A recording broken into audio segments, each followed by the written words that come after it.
everybody, this is Eddie DeYoung, Chris Obote, and this is Educate Your Vote. And I am excited today to have Christian Menefee today to talk about the Harris County Attorney's Office. We're just going to go straight into it. First and foremost, what does the Harris County Attorney do? First of all, thank you very much, Eddie, for having me on. Christian Menefee, Democratic nominee for the Harris County Attorney, and super excited to be on here tonight. The Harris County Attorney is the chief civil lawyer for the county, and you contrast that with the district attorney. The district attorney does all prosecutions of felonies all the way down to misdemeanors here in Harris County. So if somebody commits a crime, the district attorney represents the state or the county in a criminal action against the individual. The county attorney is very much different from that. So it kind of serves two primary purposes. One, the county attorney's office is like the in-house lawyer for the entire county. Think of the county as a corporation. So you have the elected officials, you have the employees, you have the county itself. Anytime those folks are sued or they need legal advice or they have a contract that they need drafted or reviewed, the county attorney's office is the office that does that.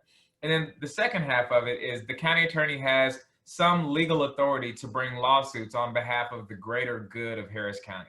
So an example of that would be lawsuits against corporations for violations of environmental laws.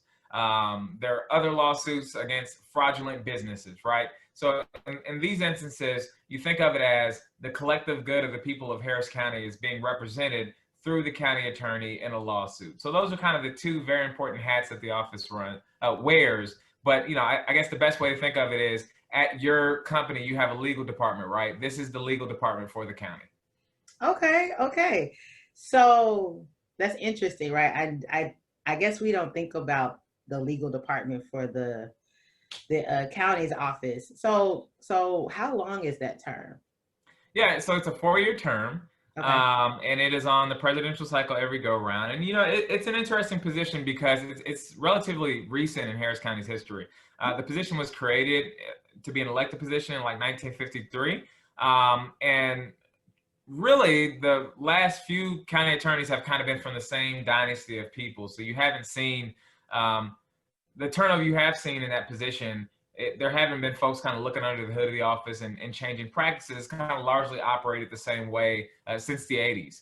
So it's an office that has operated on a relatively low profile, but if operated properly, I think can be a powerful tool for holding folks accountable here in Harris County and for, assisting Commissioner's Court to facilitate the progressive change that Judge Hidalgo and Commissioners Garcia and Ellis have been fighting for. So, it's a very important arm of that work that's being done. Okay. So I know that people, and this is something that I feel like people get mixed up a lot. It's like the difference between like a county attorney, a DA, a public offender. I mean, so tell us like in general, like what are the differences between the two? Because I know some people be like, oh, well, I know what the district attorney's office do. They do X, Y, and Z. I know what the public defender does. I think I know what a county attorney. They may think it's all the same. So tell us like what's the differences between the three? Yeah, sure. So a public defender, across the country, there are public defender's offices that were created to provide criminal defense representation to poor indigent individuals, right? So somebody's accused of a crime, they can't afford a private attorney. So the state will appoint an attorney to represent that person. And a public defender's office is an office of people who only do that work.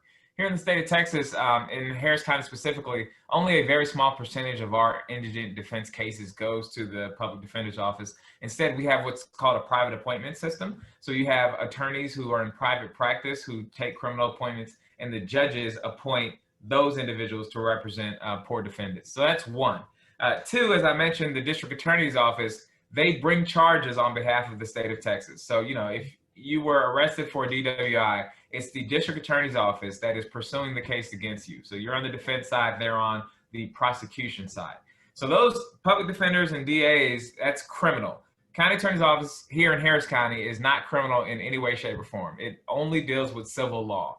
The average individual is probably never going to come into contact with the county attorney's office, largely because most of our work is representing, as I mentioned, those county elected officials, county entities, and county employees. But I think the important distinction is in Harris County, public defender, DA, criminal, county attorney, civil. And county attorney is very much more tied up in the day-to-day operation of county government, whereas the DA's office and the public defender's office are tied up in the day-to-day operation of criminal prosecutions. Okay. So let me ask you, because it's on the ballot, right, for Harris County, how does this specific position like impact voters? Sure. I always say the lower on the ballot, the closer to your doorstep. And so I might as well be inside your front door because we're dang near the bottom of the ballot. The county attorney, as I mentioned earlier, if this position is done right, it is a position that has to fight for everyday people. So many people may know about the drive-thru voting lawsuit that's going on right here. Our county clerk, Chris Hollins, has done a phenomenal job of expanding access to the polls during this pandemic. And one of the things that office has done is initiate drive-thru voting. So allowing people to participate in the voting process without having to get out of their car. Well, there have been a few conservative activists as well as a few Republican candidates who have recently filed a lawsuit seeking to throw out over 100,000 drive-thru votes that have taken place here in Harris County. Well, what you don't hear about much in the media is the office that is representing the county clerk in that lawsuit is the county attorney's office, right? So, Okay. this is incredibly important legal work, and that lawsuit in particular is probably going to be one of the most important voter rights lawsuits that we see in a generation. And it's the county attorney's office that, is charged with representing that the clerk's office. So writing the briefs, standing up in court and making the legal argument. I always refer to it as a sword and a shield, right? It's a shield in that when we get these nonsense lawsuits that are meant for voter suppression and to inhibit our rights, the office is the shield that protects us. And the sword piece of it is, like I mentioned, let's say, for example, ITC Arkema, here in the Houston area, we are the energy capital of the nation. And we've seen plant explosion and refinery explosion after explosion here over the past couple of years. Mm-hmm. Well, when those folks don't abide by environmental laws, it's the county attorney's office that has the legal authority to bring lawsuits against them, to either seek them to clean up the wrong that they've done or fix county roads that they've destroyed or things of that nature, right? So I like to view that as a sword, right? You're affirmatively taking action on behalf of the people of Harris County to hold corporations accountable for their malfeasance and their negligence.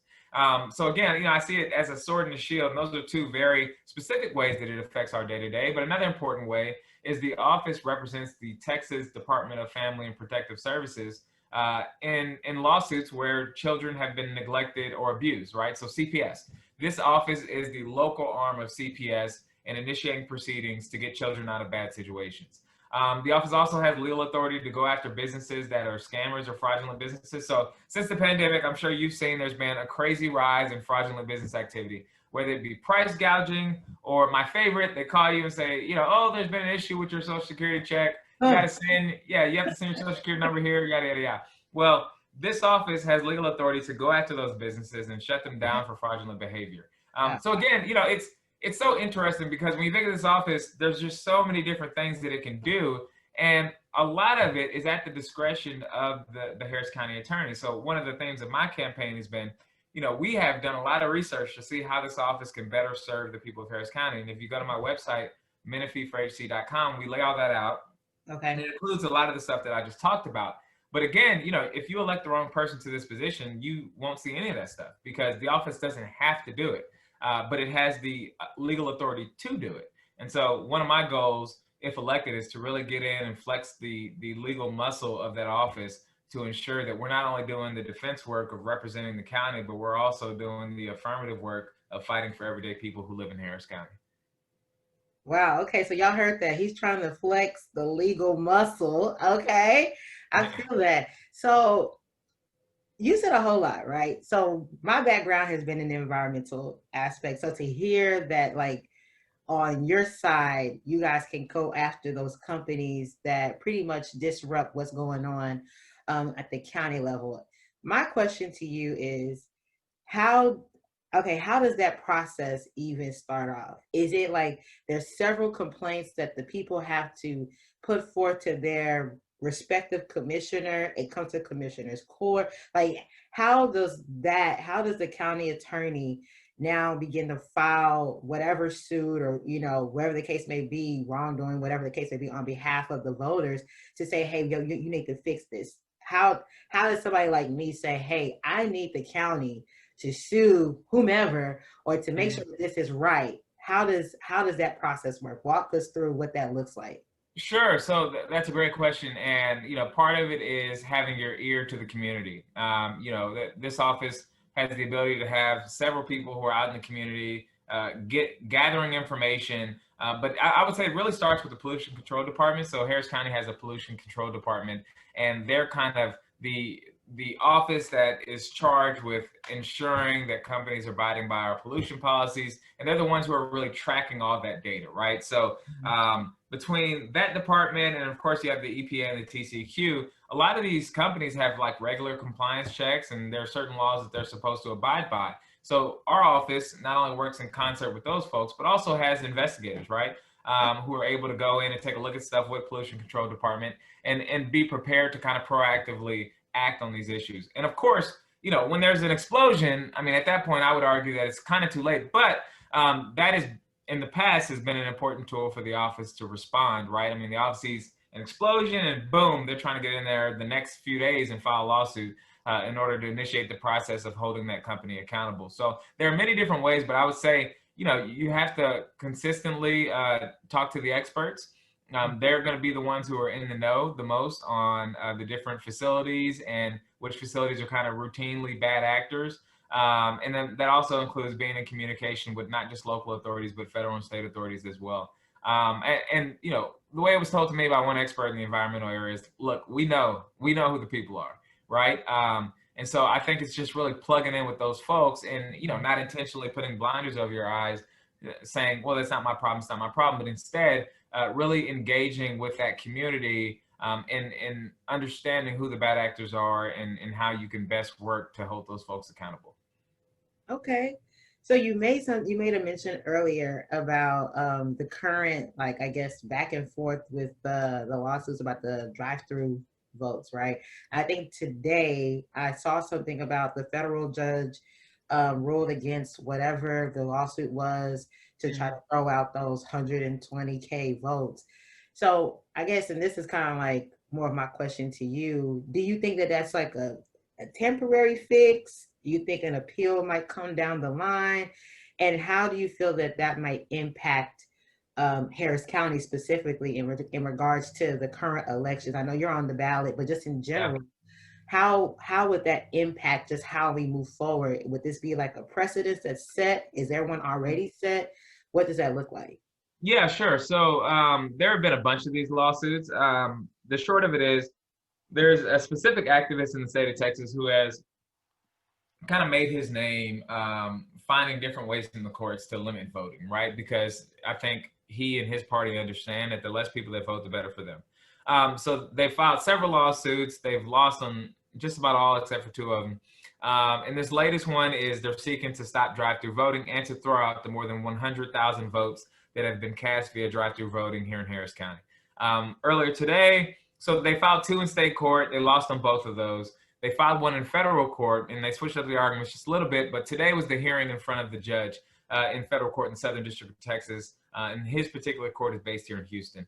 He is a George W. Bush appointee. So I think that because of that, there was a lot of apprehension that he could potentially rule in a way that is favorable to the conservative activists. But he effectively ruled that the plaintiffs didn't have standing, which is just a legal way to say they're not allowed to bring this case.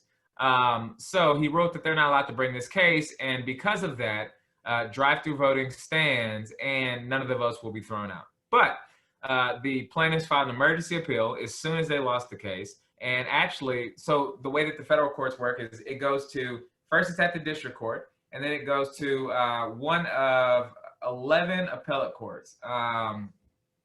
And here in the state of Texas, we're under the Fifth Circuit. So after it goes from the district court to the Fifth Circuit Court of Appeals. And then, of course, the next level is the highest court in the land, the Supreme Court of the United States. So the Fifth Circuit has already docketed the case, which basically means like they have put it in the queue, which is very odd and for something to be filed and then put in the queue immediately. I think what that means, and this is just me speculating, but I think what that means is we'll probably see a ruling from the Fifth Circuit tonight or tomorrow, which, I mean, it's hard to gauge because they're not typically, an appellate court will say, hey, we want briefing, right? And so they'll ask both sides to provide a bunch of paper on the case, not only the legal arguments, but also they'll ask for the record from the lower court, which is like everything that happened in the case at the lower court that was done on the record in front of the judge.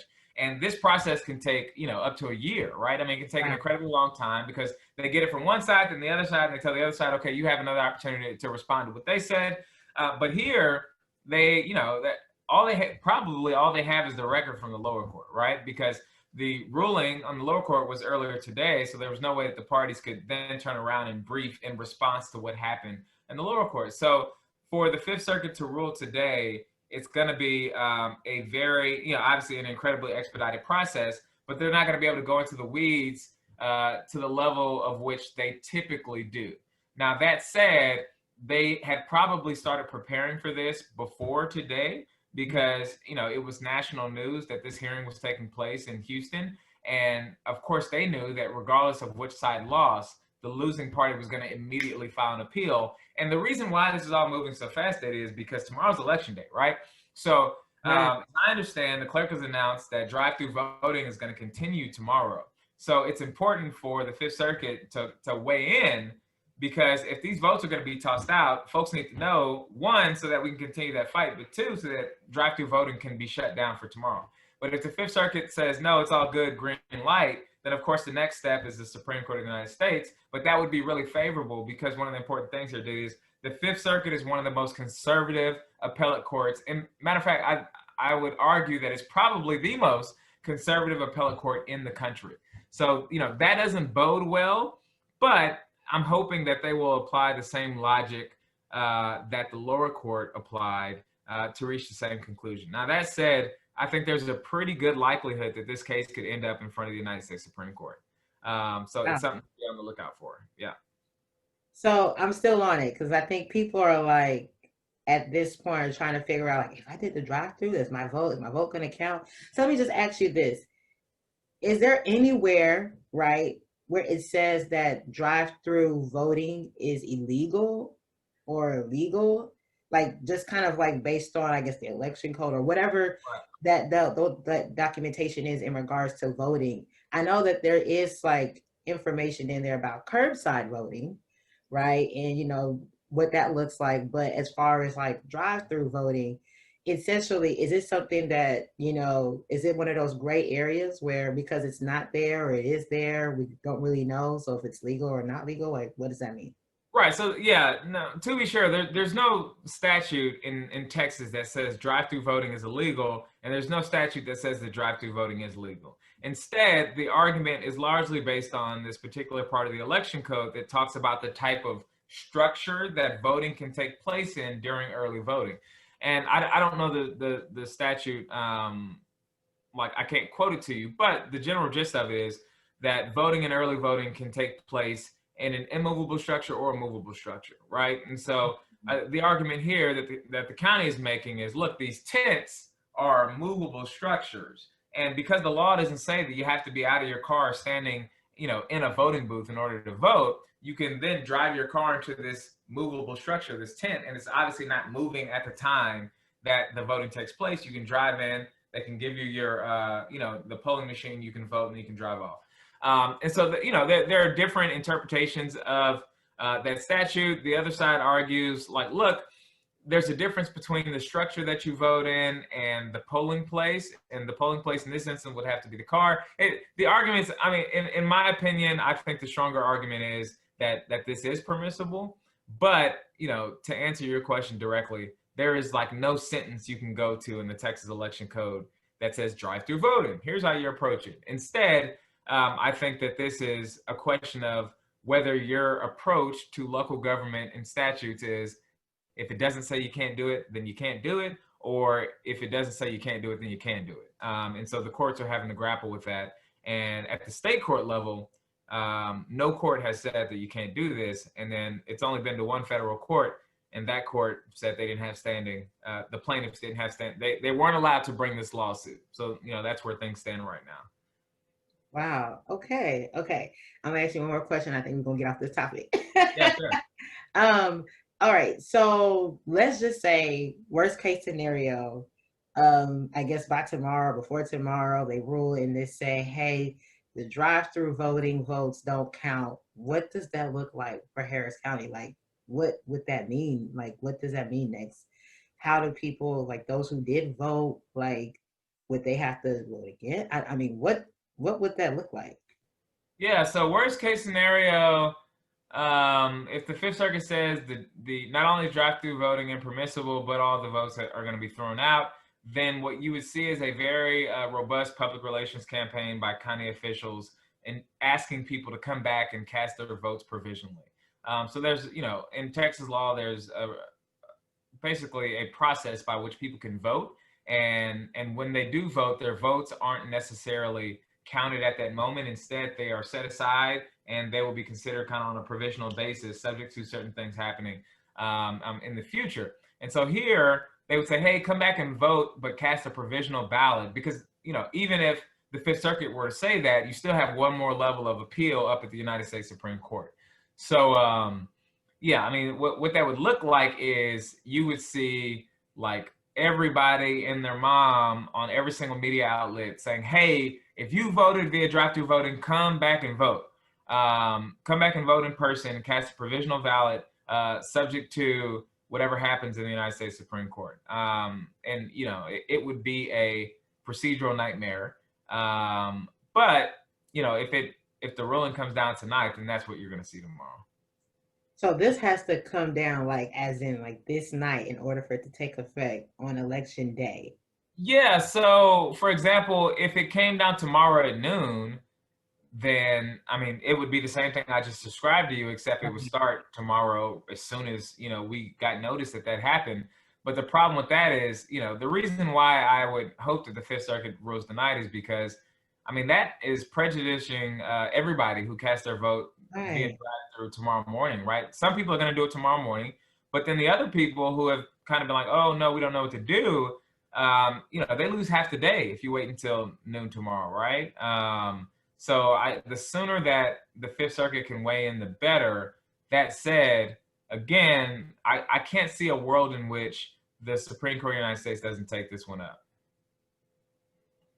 Okay. Well, I mean, I hope that it doesn't turn into the worst case scenario because I could just imagine like longer lines and just a whole lot, like you said, like a chaos in the sense of just getting the information to people, get people to come back out to vote, just a lot. So, I mean, I appreciate everything that you have explained to us, people that are not in the legal world, in a sense.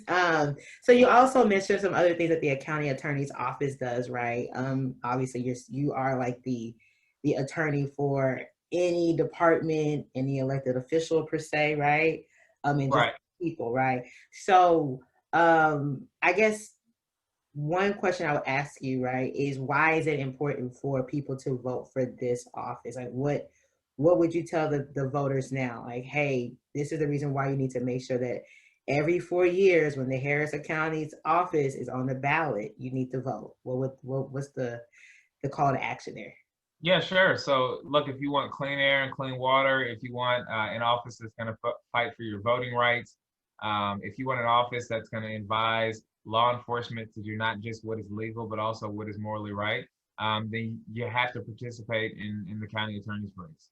And even more importantly, if you have seen the work that the Commissioner's Court has done over the past couple of years since we flipped it, and this has been everything from voting rights, so expanding access to the polls, they funded that, to ensuring that folks aren't getting evicted during the pandemic, to providing direct monetary assistance to folks in light of the economic impacts of the pandemic.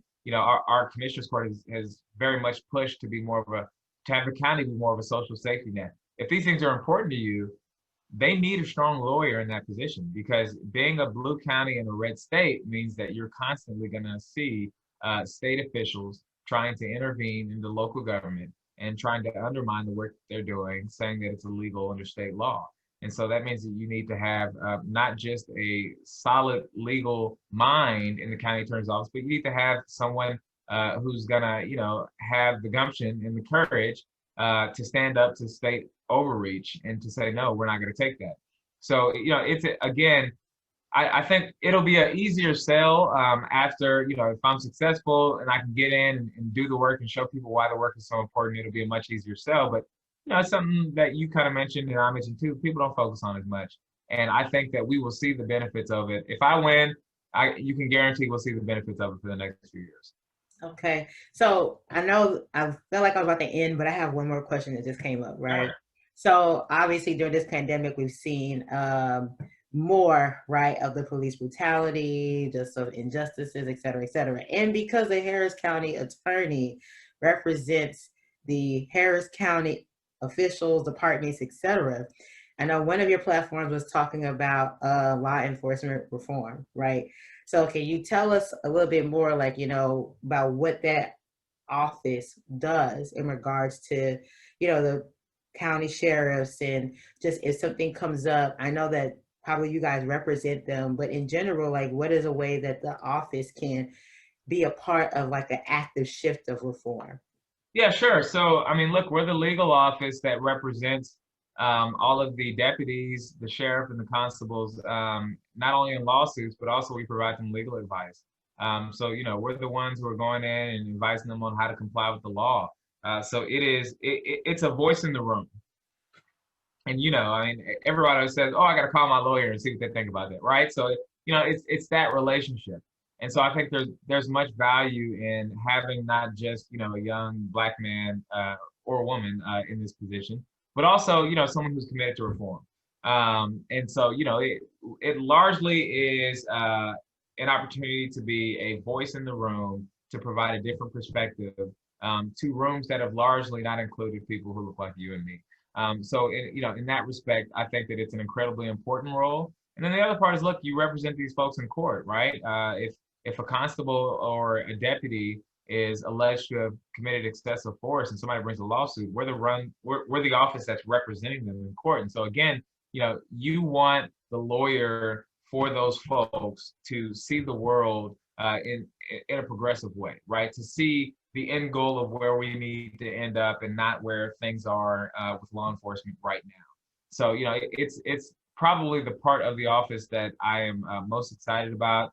That I know there's going to be the most consternation about, but for me, it's incredibly important to get in there and to not forget, that law enforcement reform is one of the reasons why I got involved in social policy and organizing in the first place. And so I think that that's going to be an incredibly important thing that we do, and it's something that I'll be intimately involved in.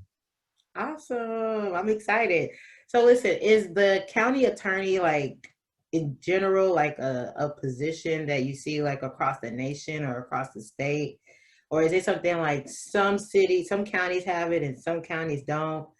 What does that look like in general? Yeah, sure. So actually, you don't see it in many jurisdictions outside of the state of Texas. So in Texas, most counties have a county attorney that does civil and criminal misdemeanor, and then you have a district attorney that does felonies.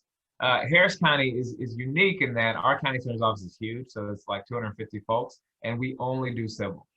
In other states, you don't really see that dynamic. In fact, in many states, you see what's called a state's attorney, which is one office that does everything. So a good example is in Cook County, they have a state's attorney that does civil and all criminal. It's Kim Cook. She's actually a Black woman. And then in Dallas County, we have our district. All there is out there is a district attorney. And the district attorney, like a state's attorney in Cook County, Chicago area, the Dallas County district attorney does all criminal and all civil. So it is unique throughout the country, but it's also unique in the state of Texas. So. Okay, yeah, I was just curious. I wanted to know, is it something that, we know in Texas, everything is a little bit different. So right. compared to other states. But anyway, so Christian, tell us where we can find you. How can we get in touch with you? How can we follow you? Let us know what's the best way to reach you. Yeah, sure. So you can find me. My website is menefeeforhc.com. You can find me on Twitter, Instagram, or Facebook at Menefee for HC. Again, I'm Christian D. Menefee, the Democratic nominee for Harris County Attorney. I'm extremely excited to be here tonight. Tomorrow is election day, so if you have not voted, vote. And when you vote, do me one favor, vote all the way down the ballot. Each and every position is incredibly important to the future of our country, and more importantly, and more specifically, to the future of the things that are going on right here in our neighborhoods. All the way down to all the way down the ballot. I ask that you vote, whether you're voting for Democrats, Republicans, whoever. Participate in the process, educate yourself on the candidates, and vote all the way down the ballot. But thank you again for having me here tonight, Diddy, and I look forward to hopefully tomorrow night going well. Yay!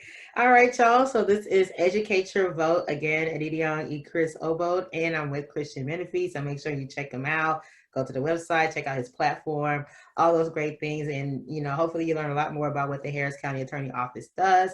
And we'll see you at the next episode. See you later.